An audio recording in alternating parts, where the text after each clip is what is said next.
Welcome to another trip down the Bourbon Road with your hosts, Jim and Mike. So grab a glass of your favorite bourbon and kick back. We would like to thank our friends at Premium Bar Products for sponsoring this episode. If you're ready to step up your game at your home bar, check out PremiumBarProducts.com to choose from their wide selection of glassware, all of which can be custom engraved with your personal message or logo. And there's no minimum order.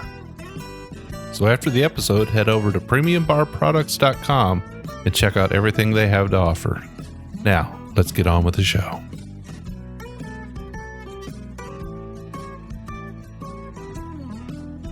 Hello, everybody. I'm Jim Shannon. And I'm Mike Hyatt. And this is the Bourbon Road. And today, Mike, another Craft Distillery Monday. Yeah, we got a kind of a cowboy one, right?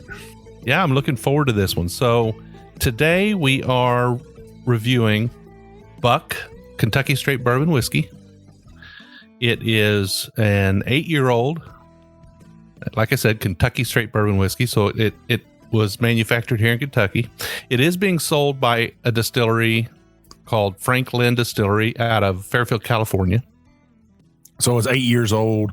It's like a buck deer getting bucked off a horse. I mean, it's got a horse. Yeah, it's got that guy on a horse getting bucked off and stuff. So, yeah, pretty nice looking bottle and stuff. I was trying to think of some bottles that out there that look like that. It's got its own distinctive bottle, so I got to give them that. It's got kind of a throwback label on it. If it didn't have the picture on it, it would look like something out of the pre-prohibition time. Yeah, one of those like old burnt photos or one of those old timey photos when you go to like Gatlinburg or you go out to Sturgis and you get dressed up in those old time clothes. That's the kind of photos on it. So all we really know about this right now is they say it's ranch hand certified. It's 90 proof and it is a sour mash whiskey. So old school. Could we probably think it's a Beam or a Heaven Hill or something like that? Yeah, it could be one of those two. I would definitely lean in that direction, but let's go ahead and get into it and we'll let everybody know what we think about it. Get a little bit of tobacco note on that. Yeah, so it definitely has a bit of oak presence on it. You're getting at that older leathery tobacco kind of aged. A little bit of leather in there, that, that aged worn leather. Saddle leather, right? Yeah, for this it would be. Or boot leather. I don't know. Boot leather? Yeah, boot leather don't smell too good. Floral, not a whole lot of florals or anything like that. Not a whole lot of sugars coming out of this for me. That 8 year is that oak, that leather, a little bit of tobacco. You said chocolate covered cherries, right, Jim? Yeah, so I'm getting a little bit of hint of cherry to it and definitely kind of an almondy, nutty nose to it. So I'm picking those up. I don't say they're the prominent notes, but they're the ones that are a little bit different that I'm picking up. So that's what kind of makes me lean possibly. And again, we're just nosed it so far. So that's kind of got me leaning in the Heaven Hill direction maybe, or Beam direction. Well, let's taste this joker.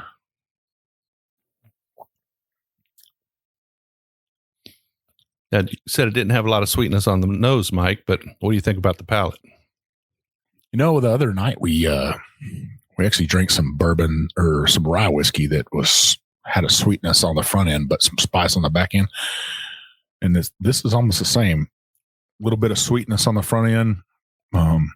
I could get that chocolate coming through just a little bit, some nuttiness, maybe a Belgian waffle covered in maple syrup, something like that. Yeah. Some nuts in it, right? Most definitely. Maybe like an almond or something. Sipping on it, it definitely drinks like a little bit older bourbon.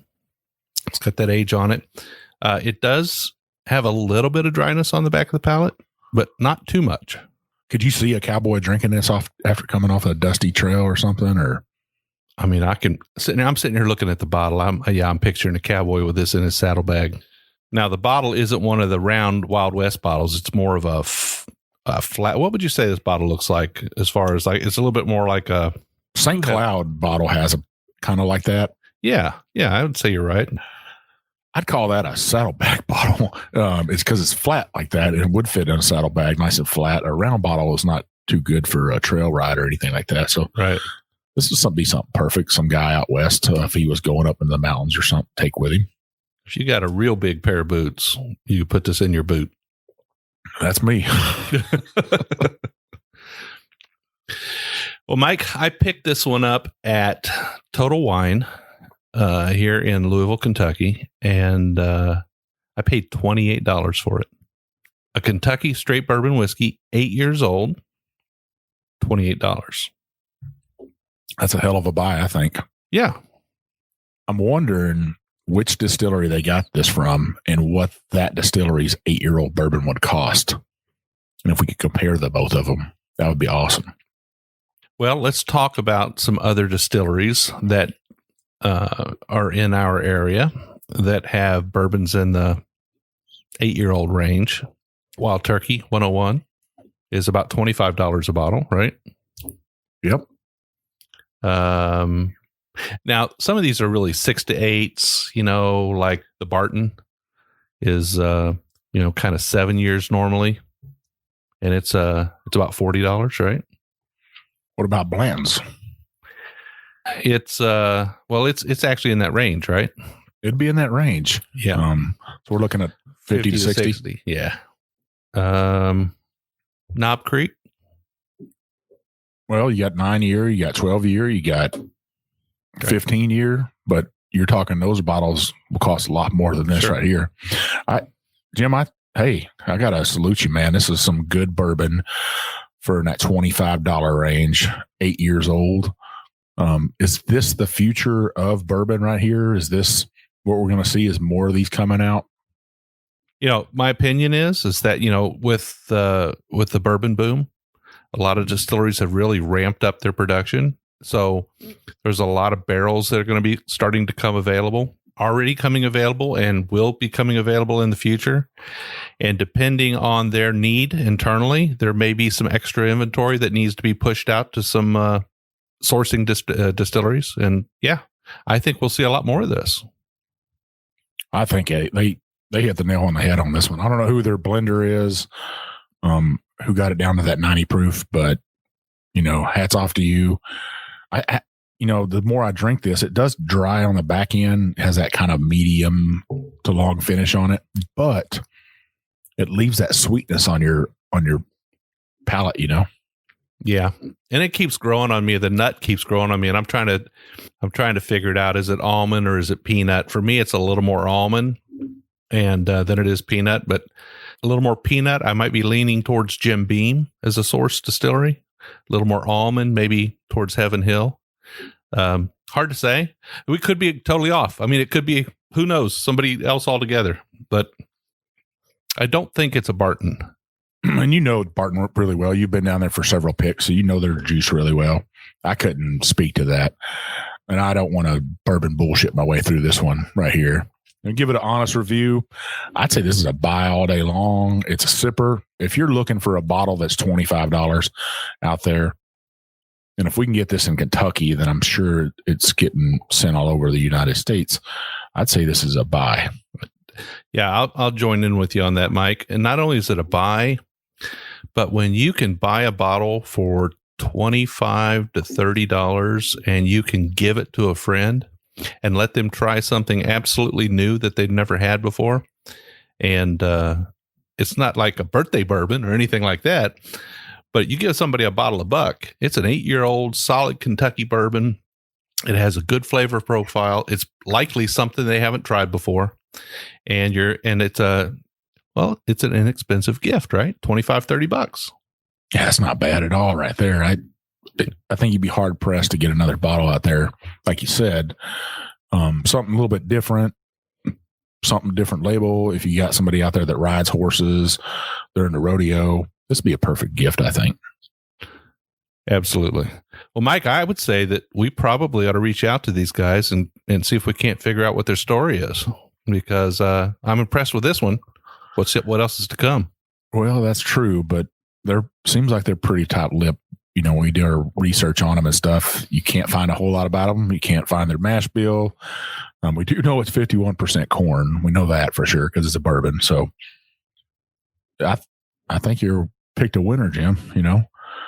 I've been striking out, I guess, lately on bourbons. Every time we do a review, I'll get something for us, and I'm like, man, this is going to be a winner, and it just isn't a winner for me. So, well, it's getting hard for me to pick a bourbon that you don't already have in your bar because you got a lot of bottles, Mike. You got a whole lot of bottles.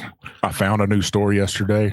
Yeah, they had even more bottles I didn't have, and I was like a kid in a candy store. Was it buy? No, I actually told the guy, I said, hey, my wife's out in the truck. We've had a long day. If I walk out there with a bottle, she's probably going to kill me. Walked out there and she was like, you didn't buy nothing in there? And I was like, I wanted to. They had, I want to say they had more than 20 store picks in that store. Wow. So me and you might have to take it. And it's in Lawrenceburg, Kentucky. So they got some good picks in there.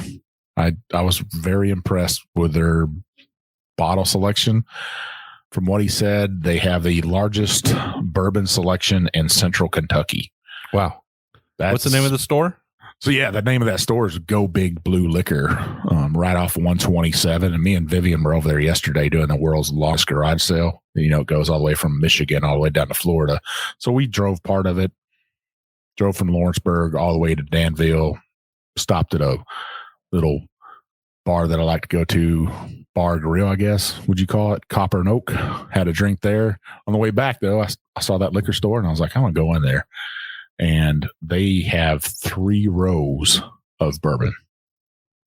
That's pretty impressive. Wow. Yeah, let's go. I'm ready. Road trip for sure. Road trip. And, hey, what a great little town to go to, too, is Lawrenceburg, because it's like Americana, right? That's right. That main street, all those big houses, historical. I guess they'd call it Baron's Row. Is that what you'd call it? Whiskey Baron Row? Yep. And you never know if you're just going to bump into Jimmy Russell, right? Jimmy, Eddie, might even bump into Bo Garrett over there eating lunch or something. You never can tell who you're going to bump into in Lawrenceburg. So, yeah, if you're in Lawrenceburg, you're at Wild Turkey, you're driving over 4 Roses, stop by Go Big Blue Liquor. They got some great picks in there. All right. Well, Mike, you do shoot straight when it comes to liquor stores. Sometimes you're telling people to stay away from them. Sometimes you're telling people to go to them. So this time it's a go-to. It is a go-to. Their prices are good. I wasn't anything overpriced. They actually had some Rhetoric 25 on the shelf in there. Yeah. I was quite surprised by that. Priced perfectly. All their other whiskeys were priced perfectly. They weren't trying to rob anybody. I thought it was great. And awesome. I would say that's, you're on 127 right there. You're on the whiskey trail. You're on the bourbon trail. Absolutely. All right, Mike. Well, 8-year-old buck, Kentucky Straight Bourbon Whiskey out of California Distillery, who's sourcing their liquid. Definitely a big thumbs up from me.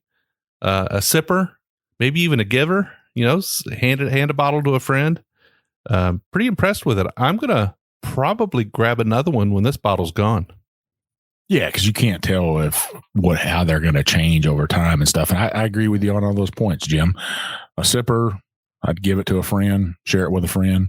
Great bottle. I salute you. I passed that bottle up before, not knowing enough about it, and kind of shame, Mike. Shame on you for passing up that bottle. All right. Well, Mike, it's another great episode, another great review, a good one today. And why don't you tell everybody where they can find us? So you find us on any social media platform, Twitter, YouTube, Facebook, Instagram, at The Bourbon Road. We have a Facebook group called The Bourbon Roadies. It is a private group on Facebook. We do ask a few questions if you want to join, but they're simple ones. We want to make sure you're old enough to drink. You understand you're getting yourself into a bourbon group. And we also want to make sure you know that we expect you to play nice once you're in there. So come join us. It's a lot of like-minded people. We're just right at about 800 members now. A lot of great conversation, pictures of bottles, sharing of whiskey. We don't sell it in there, Mike. Don't sell it, do we? Heck no, we don't. That's right. Get in trouble for that. But we do give it away. We give it away. Other members give it away. They like to share samples. It's just a lot of fun. We also have a website called thebourbonroad.com. You can listen to our podcast on there. You can read our blog. Mike authors a lot of great blog content on there. You can also buy some of our merch. We've got some Glencairn glasses on there. We always invite you to come in and see if you might want to pick up something there. Mike, how many episodes a week do we do now? It was almost 3, right? Well, so we'll do a bonus episode every once in a while just to tease everybody with. But we do 2 episodes a week. On Mondays, we release our craft distillery review. 15 minutes long. And then on Wednesdays, our big show, hour long. It can get you to work and get you back. Great interviews on there of guests, or just sometimes just me and Jim sitting down and shooting the shit. That's right. And we love to drink bourbon. It's the underlying theme of the show, but we like people and we like stories. So we're always looking for that story. So Mike, another great episode. I guess we'll see everybody down the Bourbon Road.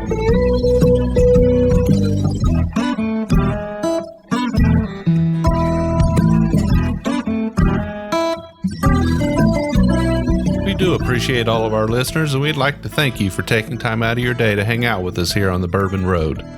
We hope you enjoyed today's show, and if so, we would appreciate if you'd subscribe and rate us a 5-star with a review on iTunes. Make sure you follow us on Facebook, Twitter, and Instagram at the Bourbon Road. That way you'll be kept in the loop on all the Bourbon Road happenings. You can also visit our website at thebourbonroad.com to read our blog, listen to the show, or reach out to us directly. We always welcome comments or suggestions, and if you have an idea for a particular guest or topic, be sure to let us know. And again, thanks for hanging out with us.